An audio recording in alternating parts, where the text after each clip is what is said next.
History হচ্ছে kind of একটা love story বলা যায়, যে লাভ স্টোরি মানে আমাদের একটা কথা আছে, everything fair is love and war.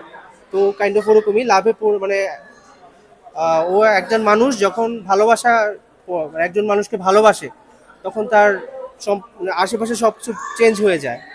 তো কাইন্ড অফ এরকমই ও যেখানে সাকিব খানের যে ক্যারেক্টারটা ছিল আরিয়ান, তো আরিয়ান যখন ইদিকা পালকে পছন্দ করে, তারপর থেকে তার পুরা লাইফটা চেঞ্জ হয়ে যায়। সে তখন ড্রাগটা ছেড়ে দেয়, আর স্পয়লার দিচ্ছি না। কাইন্ড অফ এরকম স্টোরিটা ওদিকেই যায়, মানে ওয়ান সাইডেড লাভ ছিল, তো লাস্ট থেকে টু সাইডে তো মনে হলো এই।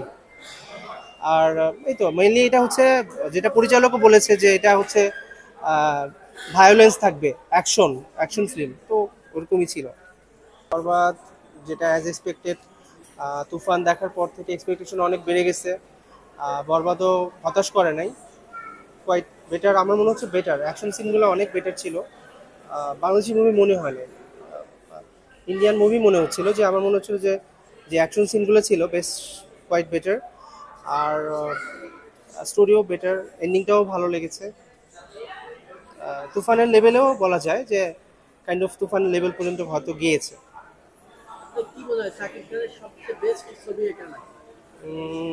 যদি ওভারঅল বলি, তুফানও ভালো ছিল।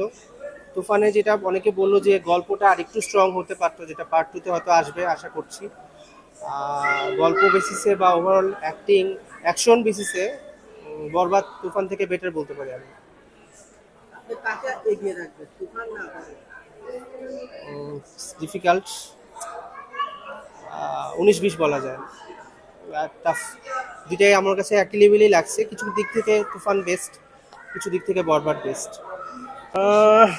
সব মুভি তো আসলে সমাজের মেসেজের জন্য না, এটা আসলে আমি যদি বলি kind of animal types movie, যেটা আমরা এনজয় করতে পারবো। সব মুভি তো আসলে মেসেজ দেওয়ার মতো না। মেসেজ হতে পারে যে লাস্টে একটা পয়েন্ট ছিল যে পাপ বাপকেও ছাড়ে না, তো ওইটা যদি এটা মেসেজ যেতে যায় ওইটা নিতে পারি, যে কাইন্ড অফ নেগেটিভ ক্যারেক্টার দেখানো হলেও আমরা তো পজিটিভলি নিছি, কিন্তু ওই ক্যারেক্টারটাকে আমরা নেগেটিভলি নিতে পারি, যে ড্রাগ বা আদার্স যেটা আমরা সন্ত্রাস যেটা, সেটাকে আমরা, এটা এক সময় আসলে ফল পেশেন্ট বলছি আসলে, সবারই একটা মানে পাপের একটা শাস্তি লাস্টে পেতে হয়।